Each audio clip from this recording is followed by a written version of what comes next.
My friends, we live in an age that speaks much of love, but understands it little.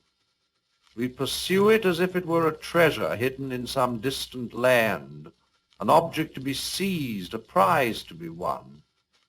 And yet the ways of God are not our ways. His hand moves subtly, often in the shadows, bringing together two souls not as the world expects, but as only he can design. Imagine a traveler who's carefully charted a course, planning every step with precision, only to find the bridge he intended to cross has collapsed. He stands at the edge, frustrated, certain that he has been denied his destination. But what he does not see, what he cannot yet know, is that had he crossed that bridge, he would have walked straight into danger. Unbeknownst to him, a better, safer path lies just beyond the curve of the road. This, my friends, is how God often works, when leading us to the person he has chosen for us. We are creatures of desire, longing to control our own stories.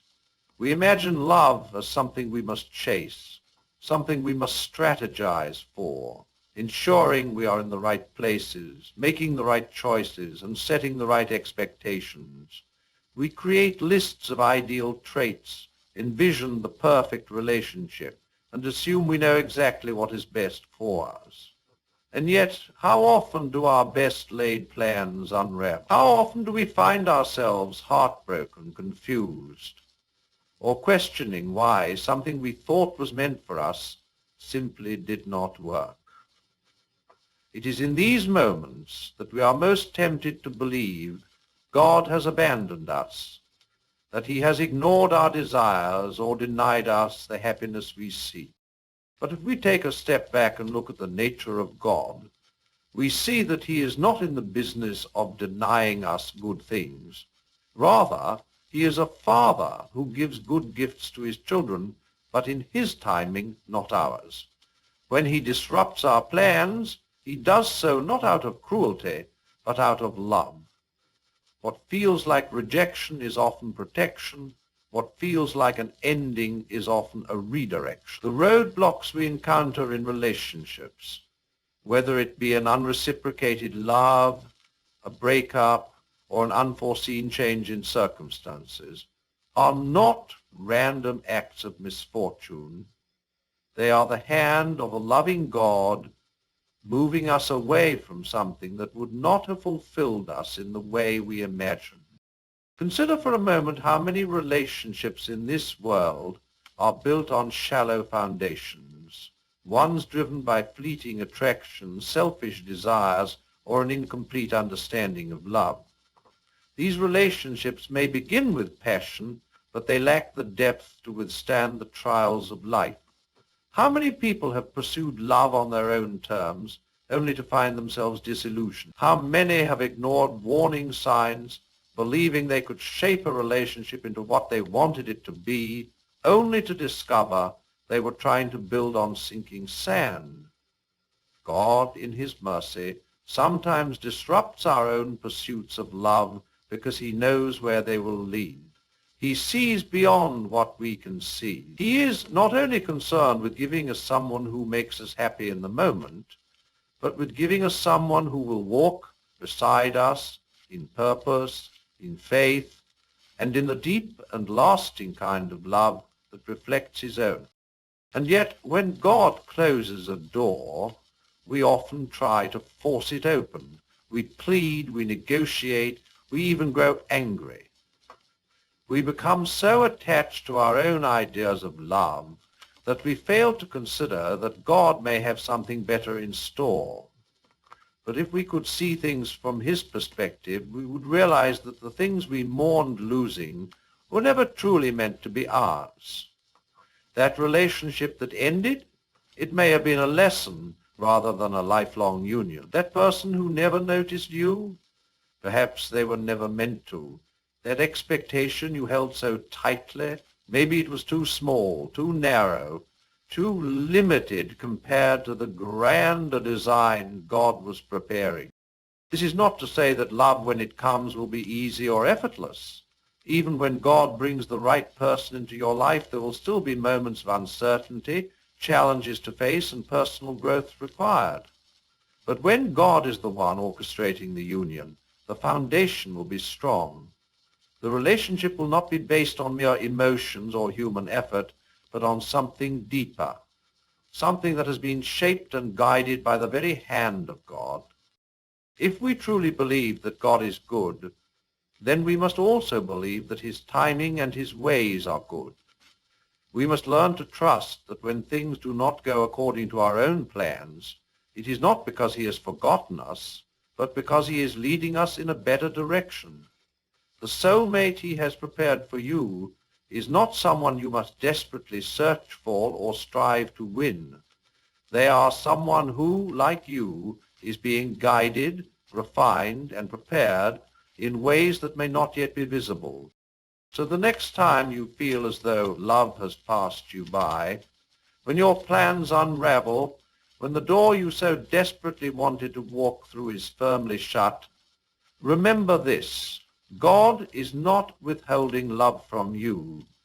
He is leading you to the love he has chosen for you. It may not come in the way you expect, nor in the timing you desire, but when it arrives, you will look back and realize that every disruption, every disappointment, and every delay was a part of a greater plan, one more beautiful than you could have imagined. Imagine a sculptor standing before a block of marble. To the untrained eye, it is nothing more than a solid mass of stone, cold, unformed, ordinary, but to the sculptor there is already a masterpiece within, waiting to be revealed. With each strike of the chisel he removes excess stone, carving away rough edges, shaping details, and refining the form until what was once unremarkable becomes something of beauty. The process is slow, deliberate, and often painful to the stone itself, but without it the masterpiece could never emerge. So it is with the human heart when God prepares it for love. Many believe that finding a soulmate is simply a matter of searching for the right person, as if love were a treasure buried somewhere in the world waiting to be discovered. But God, in his wisdom, does not merely place soulmates before us. He prepares us for them. He is less concerned with when and where you find love than he is with who you are when you do. If you are not yet ready to love as he designed, no relationship, no matter how perfectly arranged, will flourish. True love is not about stumbling upon the right person by chance. It is about being refined into someone capable of receiving and giving love in its fullest form. It is a humbling realization that we are not born ready for love. The love that God desires for us is not the fleeting passion so often praised in the world, nor is it the shallow companionship built on convenience. It is something far deeper, something eternal, something that mirrors his own love for us. And if we are to receive that kind of love, we must first learn to embody it. This is why God refines us, why he allows us to walk through seasons of solitude, why he challenges us with trials, why he stretches our patience and strengthens our character. The waiting is not wasted time. It is the very process by which he is preparing us to love as he loved. There is a great temptation to resist this process. We would rather be given love than be made ready for it. We are eager for companionship, for belonging, for the warmth of another heart beside us. And so, when love does not come in the time or manner we expect, we grow restless. We convince ourselves that we are already ready, that we have nothing more to learn, nothing more to grow into. We compare our lives to those of others, questioning why they have found love while we still wait. But we rarely stop to ask the deeper question: have I become the person God is calling me to be? It is not a comfortable question to ask, for it requires us to examine ourselves honestly. Do we love selflessly, or do we seek a partner to fulfill our own desires? Are we patient, kind, and steadfast, or are we easily swayed by emotion? Do we seek to serve, or do we expect to be served? Love is not merely about finding someone who will make us happy. It is about becoming someone who can love another with the same grace, sacrifice, and depth that God has shown us. And if we are not yet there, then God in his mercy will not rush the process. He will not give us a love we are unprepared to cherish.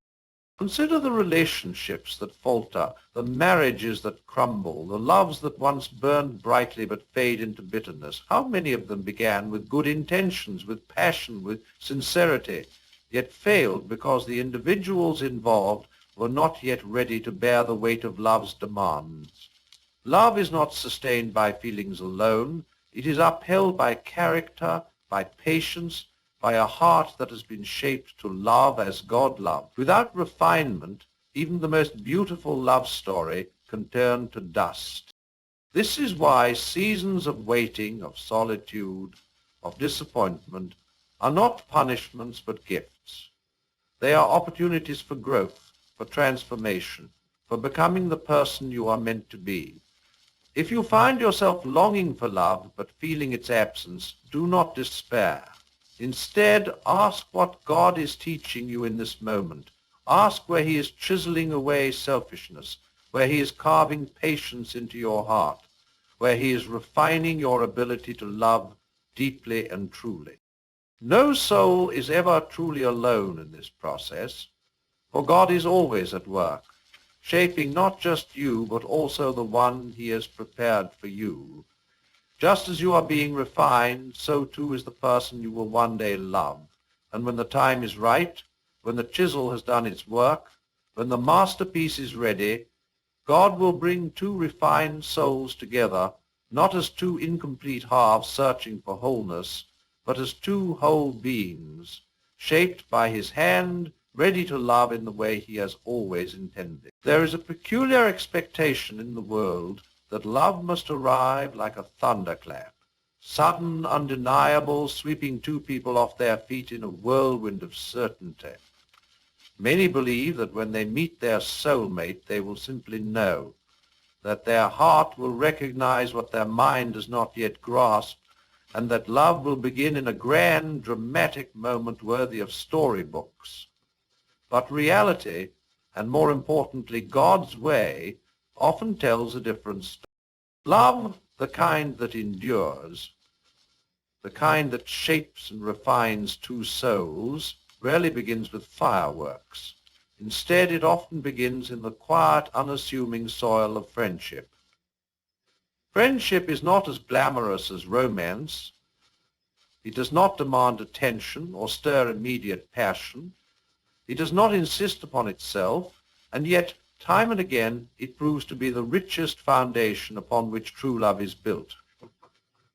God, in his wisdom, does not always place soulmates before one another in a blaze of emotion. Instead, he allows them to grow side by side, to learn each other's character in a space where pretense fades, where masks slip, where the heart is revealed not through grand gestures, but through the steady rhythm of companionship. There is a reason why many overlook this path. The world has trained us to seek intensity, to believe that love must be marked by an instant connection, an immediate spark. But what is often mistaken for love in these moments is merely excitement, a meeting of desires rather than a meeting of souls. The heart is capable of being stirred by many things, by charm, by beauty, by the thrill of the unknown. But true love is not built on such fleeting emotion. It is not something that must be felt immediately. It is something that must be discovered over time. Friendship allows for this discovery in a way that no rushed romance ever can. It is in friendship that we see a person as they truly are, without the pressure to impress, without the burden of expectations. We see how they treat others, how they respond to challenges, how they live when no one is watching.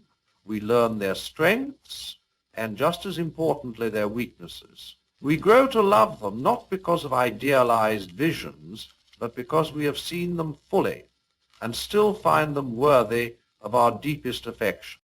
It is a strange thing to consider that the one God has chosen for you may already be present in your life unnoticed because they do not fit the mold of what you expected love to be.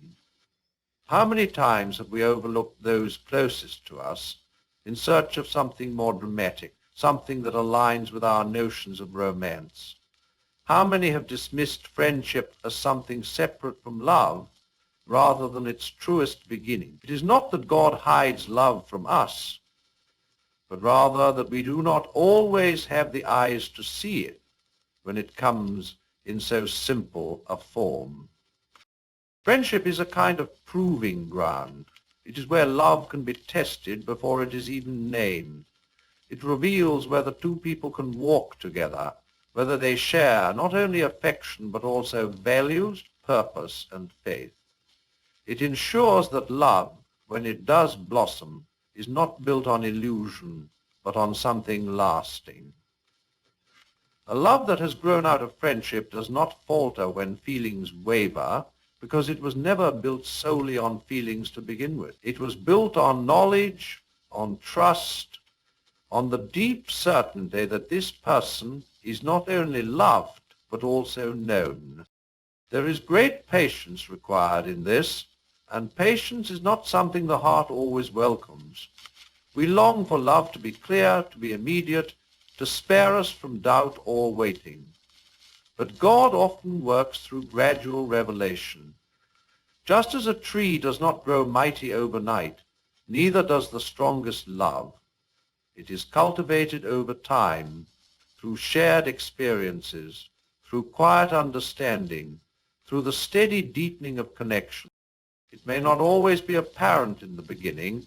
You may look at someone you consider only a friend and think, this cannot be love, there is no magic here, no certainty, no great and overwhelming feeling. But love is not always a fire that consumes in an instant. Sometimes it is a slow burning flame, one that warms long before it is recognized for what it is. And when it is finally seen, when God chooses to open your eyes, it is not a moment of sudden revelation, but the realization that love has been growing all along, waiting for the right time to be named. So do not be so quick to dismiss the ones who walk beside you in friendship. Do not be so eager for the rush of romance that you overlook the quiet, steady love that God may already be cultivating. The grandest love stories are not always those that begin with a spark, but those that have been kindled slowly, carefully, patiently, until they are ready to burn with a light that will never fade. There is an ache that accompanies waiting, a quiet longing that settles into the soul when love seems distant and uncertain. The world moves forward, people pair off, and the heart wonders why it is left behind. Waiting can feel like an exile, a season of unanswered questions and unfulfilled desires, and in that space, doubt begins to whisper. Has God forgotten me? Am I meant to walk alone? Why is love so easily found by others, yet so elusive for me? These thoughts are not unfamiliar to those who have longed for love, yet found themselves waiting longer than they ever expected. But what if the waiting is not a punishment nor a sign of neglect, but rather an essential part of God's design? What if love delayed is not love denied, but love being prepared? The world teaches that waiting is an inconvenience, something to endure as briefly as possible. But God is not bound by haste, nor is he careless with time. When he asks us to wait, it is never without purpose. His delays are never empty. They are full of unseen work, full of quiet shaping, full of preparations that the heart cannot yet comprehend. It is in the waiting that faith is refined, when love is withheld. we are forced to confront the foundation of our desires. Do we long for love merely to fill a void? Or do we trust that love, when given in God's time, will be richer than anything we could have grasped prematurely? Do we believe that love is something we must secure for ourselves? Or do we trust that the one who authors love itself knows when and how to best write our story? Waiting is a test of trust. And trust is not passive. It is an active resting, a surrender that says, even if I do not understand, I will believe that God is working all things for my good. The heart, however, is restless. It is tempted to settle, to take matters into its own hands, to mistake movement for progress. How often do people rush into relationships simply because waiting seemed unbearable? How many have accepted less than they were meant for because they feared nothing better would come? The tragedy of impatience is that it trades the beauty of God's best for the ease of what is immediately available. It grasps at love before it has ripened, only to find that what was once sweet turns bitter with time. God's love is not one of compromise. He does not offer partial blessings or half-formed gifts. If he is making you wait, it is because what he is preparing is worth the patience required. But waiting is not merely about withholding, it is also about becoming. The love God has for you is not just about placing the right person in your life. It is also about shaping you into the person who can love well when that time comes.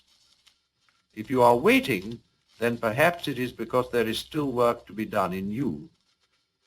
Are you learning patience, selflessness, and the kind of love that reflects Christ? Are you growing into someone who will not only seek to receive love, but also to give it with the same depth and sacrifice that God intended? Love is not simply about finding the right person, it is about becoming the right person. Seasons of waiting are often where God does his greatest work in the soul. He prunes, refines, and strengthens. He removes the illusions of love that culture has built, teaching instead what love truly is, not a mere feeling, not an escape from loneliness, but a covenant, a calling, a sacred trust. He teaches endurance, the kind of endurance that will be needed when love does come. For true love is not merely about beginnings, but about lasting through all seasons. There is no wasted time in God's hands. What seems like delay is often preparation. What feels like silence is often the groundwork for something greater than you could have imagined. When love finally arrives, those who have waited well will not look back with regret. They will see that every moment of longing, every unanswered question, every instance of patience was not in vain. It was all leading them to something beautiful, something lasting, something divinely timed. Love, in its truest form, is not found in a desperate search, but in divine orchestration. Many believe that if they do not actively pursue love, if they are not constantly looking, they will miss their chance. There is a fear that if one does not fight for love, it will slip through their fingers, lost forever. But God does not operate in the realm of scarcity. He is not in the business of setting traps, nor does he demand that his children scramble and compete for the love he has prepared for them. What is meant for you cannot be lost, and what is not meant for you cannot be forced to stay. It is a difficult truth to embrace because the human heart is prone to striving. It wants to take control, to plan, to ensure that love arrives in the expected way and on schedule. This urgency often leads people to grasp at relationships that are not meant for them, convincing themselves that they must hold on tightly or risk losing everything. But love, when orchestrated by God, is not something that must be fought for in desperation. It is something that arrives in peace, in clarity, and with the unmistakable mark of divine purpose. There is a great difference between actively preparing for love and anxiously searching for it. The world encourages pursuit, a constant effort to be seen, to be noticed, to find the right person before time runs out. But God does not operate on human timetables. He is not watching the clock and urging you to hurry. Instead, he asks for trust. The love he is preparing for you is not something fragile that can be missed by a single wrong step. It is not something you must chase down. When the time is right, when both hearts are prepared, God's hand will bring two people together in a way that no striving could have accomplished. It is easy to believe that waiting means doing nothing, but this is not the case. To wait well is to prepare, to grow, to cultivate the qualities that will sustain love when it arrives. It means deepening faith, learning patience, developing selflessness, and building a life that is already full, rather than waiting for love to complete it. A person who has spent their waiting season well will not enter love with empty hands, seeking to be filled. They will come as a whole person, ready to give as much as they receive. Trusting in divine orchestration also means accepting that not every relationship is meant to last.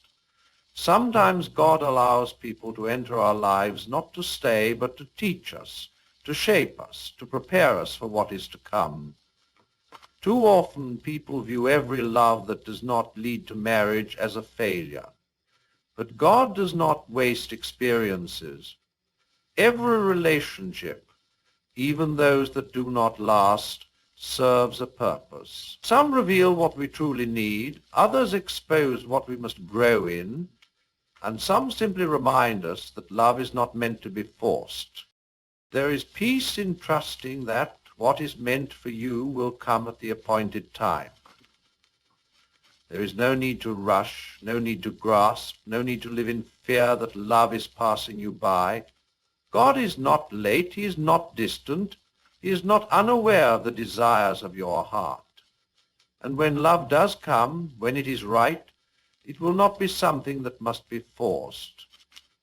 There is a quiet wonder in the way God weaves lives together, often in ways unseen, often long before two people ever meet. It is easy to believe that love begins at the moment of introduction, that a relationship starts when two paths finally cross. But in reality, God has been at work long before that moment. He has been shaping stories, aligning circumstances, preparing hearts, not just for the meeting, but for the journey that follows. Love does not begin with an introduction, it begins with preparation. Every experience, every trial, every season of growth is part of the foundation upon which love will stand. God in his wisdom does not simply bring two people together, he ensures that they are ready for one another.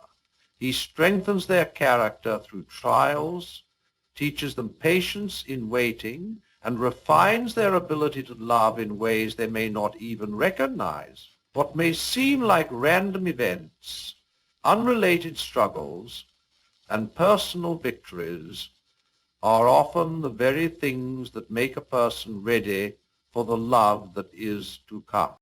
It is a comforting thought that the person you are meant to love is also being prepared for you. Just as you are walking through lessons, challenges, and seasons of growth, so are they.